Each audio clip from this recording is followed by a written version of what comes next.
So today we brought you here because we have heard various sides of the stories, and we want to get your side of the story because it's sometimes good to get the story from the horse himself. And you are one of the parties that played the role in what happened years ago. Mm-hmm. So now let's start from the beginning. Let's start from how it all started. You and G-Man have been friends for a very long time. Mm-hmm. And yeah, where did it get sour? What happened on the said occasion? Most of my listeners might not even be aware that you have been there for over 30 years in the industry relating to movies, and I don't say a mistake or something went wrong that led to you being sentenced to prison. Tell us a summary of the story, how it began and where it got you into prison. Yeah, what happened was on that fateful day, that was 9th January 1995. I was in Jima's house. We were getting prepared to go on location to shoot, to continue with the film that we started shooting. The Dancing Man was the title. We were there when a lady friend of his came with a taxi that the mind of the lady was to come with the taxi driver, and at least from there you go back in the same car, because she was supposed to collect some large amount of money from Gina, which is hers, that is her own money.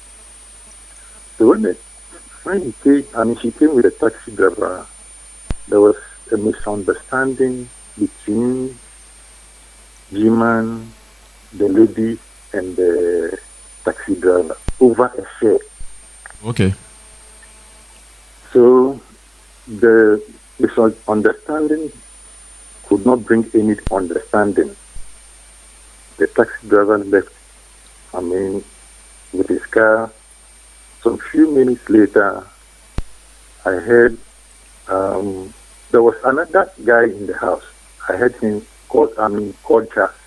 I heard him saying that the man had come again, and he had started collecting sand from our food prints, that he was going to use it for belief on us. So immediately, Jima rushed outside to see what was happening. I waited for a while in the living room. Nobody was coming, so I decided, let me go and check out what is happening. I went out of the house and I saw them standing around, about 200 meters away from the house, arguing. I approached them and asked what was happening. They told me that the taxi driver came to collect sand of our footprints and was going to use it for everything. So I asked the man, look, gentleman, he said, you should go back and reverse the cash so that they could give your money to you. So on our way going to the house, then his gun went off and he shot the taxi driver. He died instantly without saying any word. That is what happened that very day. We were taken to the police station. Okay. I was taken to the police station, actually. I, myself, and the two other guys. By then, Jim had left to report himself at the police station. The police people came around 10 minutes later, and they asked what was happening. And I told them everything. And they said, even Jima came to the police station this morning.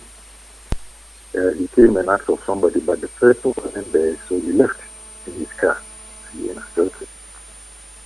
So we went to the police station. I was put in police house.